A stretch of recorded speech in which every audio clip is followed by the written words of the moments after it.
an update on Bitcoin. So, as you guys probably have noticed, the past week we've been just getting brutalized in the market. Every time it goes up a little, it goes down even more the next day. So that's been the pattern for the past month or so. And yeah, like a lot of people are asking, when is the bottom, right? Like, or where is the bottom, or when does the pain end? And a lot of people that I've noticed, especially in like my own life on group chats and stuff, people have been getting so like philosophical lately, right? It's like people questioning the meaning of life, people questioning just a bunch of just like people getting frustrated, people getting angry, people feeling like dry SpongeBob. That episode of like SpongeBob is like just he's in I think like Sandy's enclosure or something, and he's out of water, and he's just waiting, right? So that's kind of what we all feel like at the moment. So where is the relief, right? Like, when could we get some relief? Well, let me show you a chart that can maybe pump your spirits up a little. That shows that maybe, I don't want to, like, I don't have a crystal ball, I can't guarantee this, but maybe the pain will be at an end soon for Bitcoin, at least. And I would assume for most risk assets in the stock market. Although if you're in like a stock market index, you're only down like 10% from the peak, so you have nothing to complain about. Because I know a lot of people that, including myself, that are sitting on unrealized losses of way more than 10%. So let me show you this chart though. So this chart is the M2 global money supply compared to the Bitcoin price. And I do think that they offset the global M2 money supply by 3 months, which is why like it looks like we know what it's going to be already in May. We don't, but usually Bitcoin's price, the idea is that Bitcoin's price, um, it it like lags the global M2 money supply. So M2, if you guys don't know, is basically like all the money that's in cash and savings accounts, and just liquid cash that's available. And this is a global measure. And it's based in USD too. So even if nothing changes, if the dollar drops, the US dollar, then it'll go up. So there's a lot of reasons why global M2 money supply is going up. And there's a lot of reasons why it has gone down, which I'm not going to get into today. But as you can see, since 3 months ago, if we do the 3-month offset, the global money supply has been going up. And if you plot it over the 3 month offset money supply with the price of Bitcoin, you can see that the two are very correlated, right? And I think that somebody ran a correlation analysis, and it was like 80% correlated. So not a perfect one-to-one, but very close, right? Like statistically significant, at least. And if we continue to follow the 3-month offset of global M2, then that means that Bitcoin is likely near a bottom. Again, it could wick down to like 75K or 70K even, but I don't think, if it does, I don't think it's going to stay there for very long. And the trend, or the gravity, is working the opposite direction now, is pushing it up, if global M2 money supply is to be believed. So this is just an interesting tidbit. Another bullish catalyst, and I always remind people, right, the price, the narrative follows the price does not follow the narrative. And what does that mean? That means that when the price drops, everyone comes up with an idea of why it dropped. It's like, oh, F Trump because it's Trump's tariffs, or F Japan because their bond yields have gone up because of like the reverse carry trade or whatever. If you guys remember what happened back in August last year, right? It's always something, but then people always come up with the narratives after the price move has already occurred. People never people never get the narratives right before the price move. They always watch the price move and then come up with a narrative, right? And I see Sunil, you smiling because I know you agree with me on that one. So yeah, just something to keep in mind. But maybe this time at least for Bitcoin, the narrative will maybe be an indication, or the narrative that Bitcoin is going to go back up will be correct, because I'm watching the state Bitcoin reserve race every day. And every day something, well, not every day, but like every week, something happens where a new state introduces a Bitcoin reserve bill, or just a Bitcoin reserve bill moves along committee, or it gets passed in either the state house or the state senate somewhere. And I'm watching the race, and here's the state of the race. Unfortunately, the Utah bill, which was previously the one that was leading, unfortunately, that one, it passed, but it kind of got gutted, meaning that they ended up having all these revisions, and they took out the part about the Bitcoin reserve.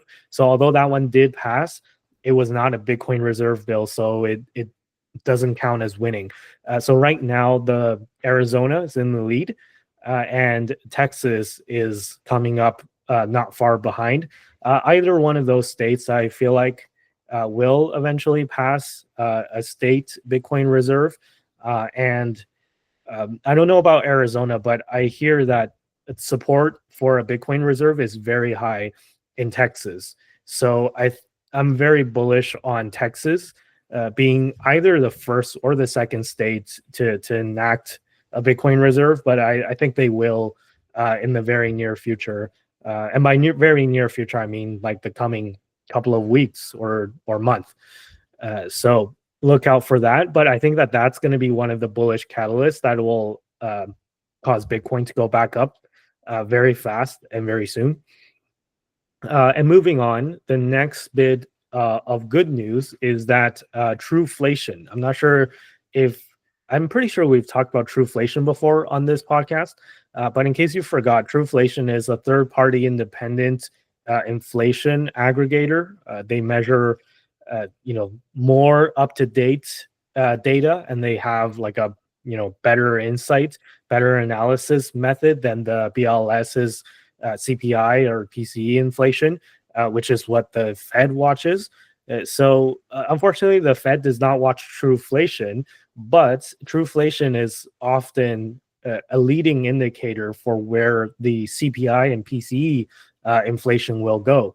And if you look at Trueflation for March so far, it had just fallen off of a cliff. So according to Trueflation, the inflation rate in the United States is at 1.37% right now, which is pretty far below the Fed's target of 2.0. And it's very far below the latest data that we just got from the February CPI, which was 2.8% year over year.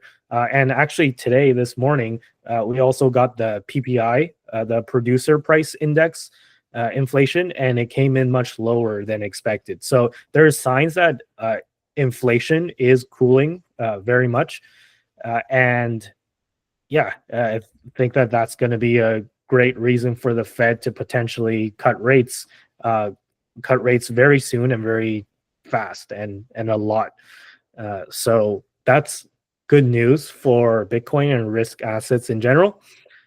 And lastly, just before this show started, I just came across this headline that the Trump administration, according to a White House official, I believe this is Bo Hines, which is one of the deputy crypto people on David Sacks's team. Which David Sacks is the crypto czar. If you guys don't know him, he's also one of the hosts of the All In podcast, which I'm sure many of our audience members are fans of that show too. But yeah, basically, Hines said that the U.S. government is interested in buying more Bitcoin for the strategic Bitcoin reserve that was just announced.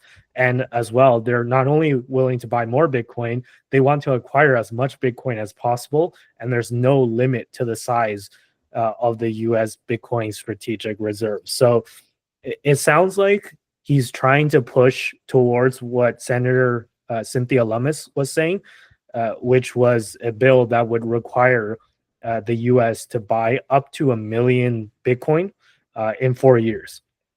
So right now, assuming that all the Bitcoin is accounted for, and I've heard that there's actually some dispute where a lot of the Bitcoin that's in the possession of the U.S. government right now is the recovered Bitcoin from the Bitfinex hack.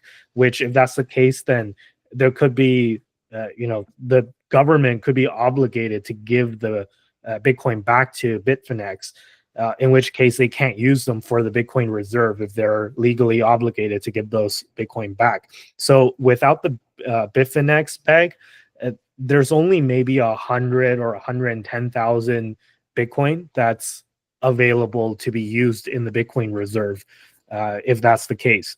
Which, given what Bo Hines from the Trump administration just said, I think that that's actually maybe even good news, because instead of if they need to buy up to 1 million Bitcoin instead of buying 800,000, maybe now they need to buy 900,000. So they need to give half of their bag to back to Bitfinex, right? So I think that there's a bunch of good news that's just coming down the pipeline, and none of it's really like, we've seen none of the effects yet. We've all just heard of like good news, and then like people don't care because people, like, the market in general is not doing well, and there's macro conditions, and I guess like people are not front running the bullishness this time for once, because the macro is bad. But I think that at some point, once all I see is the fundamental improve, right? So at some point, I think that this narrative is going to flip, and then once that happens, Bitcoin will go from 80K to 90K to 100K, and then to all-time highs, I would imagine. But yeah, anyways, I've said a lot. Sunil, let me pass the mic off to you. What do you think of all I've just said? The bearishness that we've experienced in the stock market and crypto market. Do you think that's coming to an end? How long will the pain last? Are we born to suffer? What's your opinion on all of that? Yeah, I think I agree with a lot of what you pointed out. I guess overall, I've always kind of seen Bitcoin as somewhat as a barometer for like global liquidity. But for example, like Bitcoin doesn't like when Bitcoin doesn't shut down, it doesn't close for the weekend. So often, if there's going to be like bad market action Monday night, you usually start seeing it on Sunday. Sorry, Monday morning, you start seeing it on Sunday night. So I just think that Bitcoin is a very good barometer for it. So it's not surprising to me that there is this very strong correlation with global M2 money supply. I actually kind of been seeing this chart floating around for a couple of months and was hoping it would end up being wrong, but it ended up being right on the ball when it came to predicting kind of where Bitcoin was going in the near term. But aside from that, the chart actually looks good going forward. So I think that like global M2 money supply did see some like weakness because of dollar strength, but I'm not seeing this being a persistent problem going forward in the next few months, especially considering what we're hearing from the Trump administration and their expectation that rates are going to be coming down. I think that the Trump pump was like purely sentiment, and the crash is also pure sentiment. Like a lot of these things end up being like options behavior in the background and driving sentiment in the market. So for whatever reason, based on the regulatory framework and based on Trump winning, the sentiment in the option markets went through the roof in right after his election win, and that basically caused a blow off the top for the market by the time you got to like late November, and the bull market kind of continued until Trump started talking about tariffs in December. But basically, with any like blow off the top like this, any like options volatility like this, when you see options go in one direction, it means that there's like almost a self-fulfilling prophecy that you're gonna see a gap fill where things are gonna come down and we're gonna get a correction. So my view is this correction was gonna happen anyways. Like you said, like everybody likes to set narrative in the markets and everybody likes to blame Trump. I've been around for the Tesla game where it's always Elon's Twitter behavior that causes Tesla price to go down when we're in the middle of a crash. But like Tesla and Bitcoin, they're both very highly volatile stocks. So I think they trade similarly. So my view on it is basically that we were going to get this gap fill. Trump basically gave the market the gap fill it wanted by introducing a lot of uncertainty, which has caused the market to start selling off. But institutional investors started holding back as early as December anyways, which meant there was always going to be this moment where the market ran out of buyers and the price reversed. Overall, I think that the macro setup is actually like really good going forward. As you said, this week, like inflation numbers look really good. The true inflation numbers specifically like look amazing. Like they're coming down so fast, it's actually a bit scary. Like what's causing that drop? Is it like you don't want it to be a major deflationary spiral, but then again, it gives the Fed a lot of room. It's kind of happening just as they want to lower rates. So with inflation coming down and a lot of indication this week that we are not getting the sticky prices that might cause another round of quantitative tightening, and we're probably not going to see interest rates go up. I mean, the biggest fear at this point in time that we're not going to get a lot of rate cuts, but with the true inflation numbers and with our CPI numbers this week, I'm starting to think that we're actually going to get the multiple rate cuts that the rate cuts that we deserve as Bitcoiners. I would say that the clear regulatory framework is really good for Bitcoin still. This is something we've been talking about for a while. And I just think that in terms of like global macro, I think that Elon's work with Doge has actually created a situation where the market sentiment in the bond market is actually improving. I think Doge is actually one of the things that's causing interest rates to go down. And along with Trump's uncertainty that he's pushing in the market. But I think that as long as Elon keeps kind of getting wins with Doge, and as long as he doesn't really see like a really strong opposition to it outside of like fear tactics being pushed by Democrats, I actually think that there's a scenario where Doge does significantly change the political conversation in DC.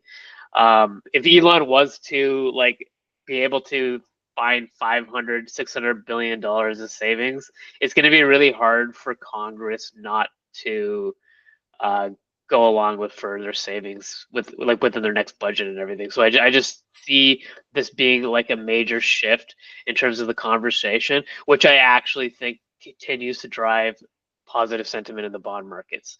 So I think the 10-year yield is going to keep coming down. And I also kind of anticipate that Trump has given Jerome Powell, because Jerome Powell also pushed a lot of like sentiment in the market, which caused the market to begin to sell off in December too. But like Trump's like abrasiveness and his tariff fight has caused the uncertainty that I believe Jerome Powell kind of needed to start talking about the inevitable end of QT. So like I think if there isn't a solid announcement of when QT ends anytime soon, I think that's going to be another point of another point that's going to actually bring our like 10-year yields down.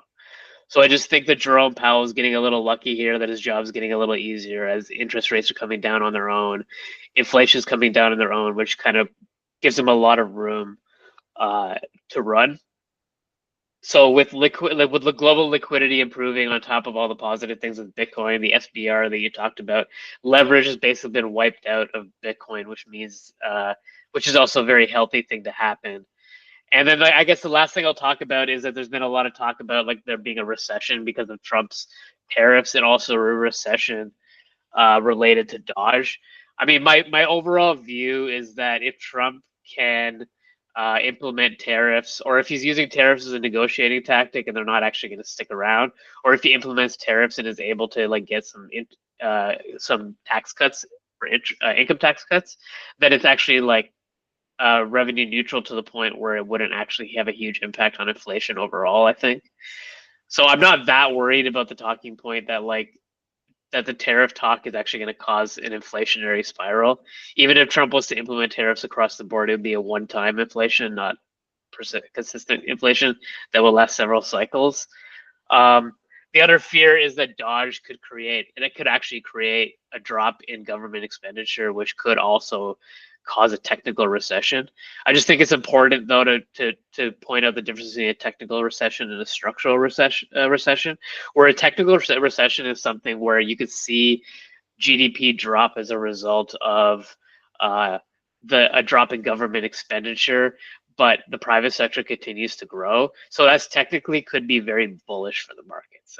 I see a structural recession as bad for the markets, but not a technical. I don't think it's going to move the markets much at all. So overall, I think the setup is excellent uh, for risk assets and Bitcoin.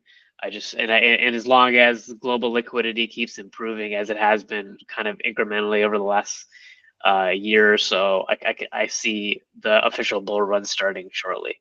Actually, you brought up an interesting point about inflation, where, yeah, like truflation is definitely indicating like a big drop. And maybe like if the drop is too big, then is that maybe not a good thing as well, because it'll scare people, right? I saw a post on X uh, just yesterday morning, I think, when the CPI came out, and people were like, people are so bearish on X these days. It's like it's almost hard to go on there. Where, somebody was saying that, like, okay, no matter what happens with the CPI, the market is going to drop, and here's why, right? CPI high obviously is going to drop, right? For obvious reasons. CPI comes in low. Oh, recession fears, market drops. CPI comes in line. Oh, inflation is not going down fast enough, because the consensus was 2.9, right? And the month before that it was 3.0. So if it only drops 0.1%, then that's not good enough. Market goes down. If we come in at like 2.8, then it's maybe it's dropping too fast, and maybe we're hitting a recession, right? So like, sentiment's all news is bad news. That's a good sign for us, I guess, as bulls. yeah, like this is how people feel. This is a reflection of how people feel these days, right? Where no matter what happens with inflation or just any type of economic news, there's always a bearish way you can spin it, and the bears are definitely in control right now. So there's not that much you can do, right? So yeah, I mean, and also regarding the CPI, there was also another thing that I wanted to mention that I didn't have time to include in the docket. But if you look at egg prices, that was a thing that was like, I think the report said that it rose 53% or something in February, year over year, right, compared to February of 2024, which makes sense because of, like, the avian flu was what caused the mass like slaughter of chickens, which caused the spike in egg prices. But this makes you think, right? Despite egg prices going up like 50% year over year, we still got a cooler than expected CPI report. So imagine that if egg prices didn't go up at all, then like maybe we could have come in at a 2.7. I don't know if anyone's done the math to see like what that effect would be if we take out the eggs. But yeah, I mean, even with the egg prices rocketing, it wasn't the inflation report was cooler than expected. And by the way, egg prices are also going down, which I'm sure is contributing to the drop in the March CPI. It's not the only thing, obviously, but like I'm sure it's part of it, where the egg prices are now lower. I read today that egg prices are now lower than they were when Trump was inaugurated on January 20th. So it's already coming down to that level. It's still higher than what it is kind of normally, but I think that it'll probably return to normal prices in just like a few weeks or so. So yeah, I think The egg chart looks like my Tesla chart on my portfolio. yeah, no, I think it might be following that. it looks like all of our portfolios. We should have shorted eggs if that egg futures. I'm sure a lot of people did that actually. I'm sure somebody figured it out.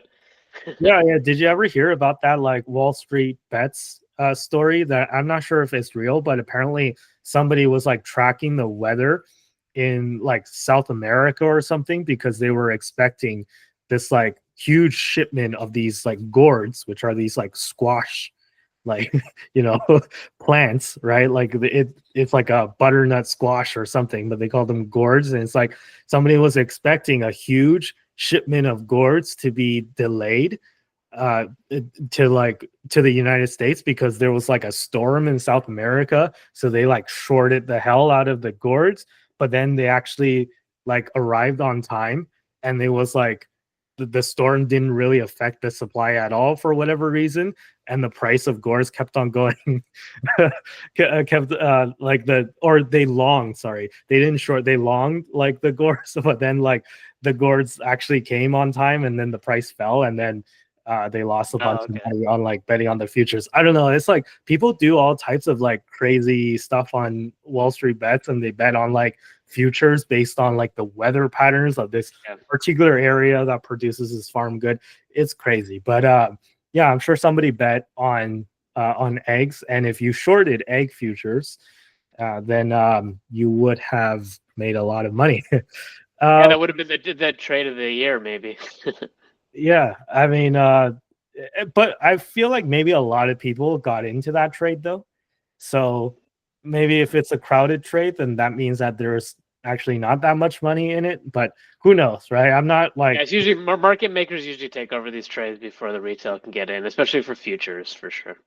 Yeah, I don't know about these like degen trades as they call them, but yeah, I mean, I'm still bullish. So that's pretty much all I had on that segment. It's like I know it's painful right now, and if your portfolio has been slaughtered, well, join the club because everyone here has had their portfolio kind of cut in, maybe not cut in half, but like close to that at this point.